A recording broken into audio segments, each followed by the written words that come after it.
സർക്കാരിന് തിലകക്കുറിയായ പദ്ധതി എന്ന് അവകാശപ്പെടുന്ന പദ്ധതിയാണ് കെ ഫോൺ. ഈ പദ്ധതിയുടെ തുടക്കം മുതൽ തന്നെ പ്രതിപക്ഷം പദ്ധതിക്കെതിരെ നിരവധി ആരോപണങ്ങൾ ഉന്നയിച്ചിരുന്നു.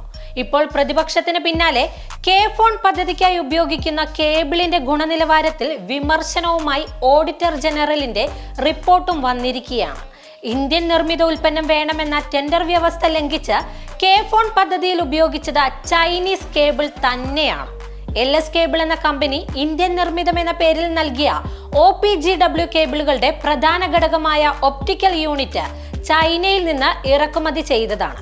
ഇതിൽ ഗുണനിലവാരം ഉറപ്പില്ലെന്നതും പദ്ധതിയിൽ പങ്കാളിയായ KSEB ചൂണ്ടിക്കാട്ടി.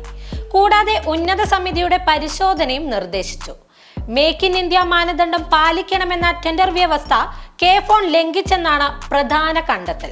OPGW കേബിളിന്റെ ആകെ വിലയിൽ 70% വരുന്ന സുപ്രധാന ഘടകങ്ങളാണ് TGG ചൈന കമ്പനിയിൽ നിന്ന് വാങ്ങിയത്.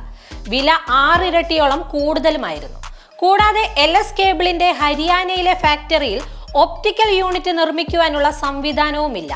ചൈനയിൽ നിന്ന് ഇറക്കുമതി ചെയ്ത ഒപ്റ്റിക്കൽ യൂണിറ്റിന് അലുമിനിയത്തിന്റെ ആവരണം നൽകുന്ന ജോലി മാത്രമാണ് LS കേബിൾ ഹരിയാനയിൽ ചെയ്യുന്നത്.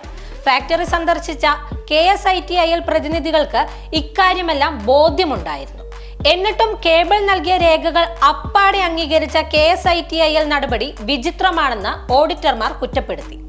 കൂടാതെ കരാറെടുത്ത കമ്പനികൾക്ക് കേബിളുകൾ ഇന്ത്യയിൽ നിർമ്മിച്ച് ടെസ്റ്റ് ചെയ്യുവാനുള്ള സൗകര്യം ഉണ്ടാക്കണമെന്നും 5 വർഷത്തിനിടെ മിനിമം 250 കിലോമീറ്റർ കേബിൾ നിർമ്മിച്ച സ്ഥാപനമായിരിക്കണമെന്നും ടെൻഡറിൽ വ്യവസ്ഥ ചെയ്തിട്ടുണ്ട്.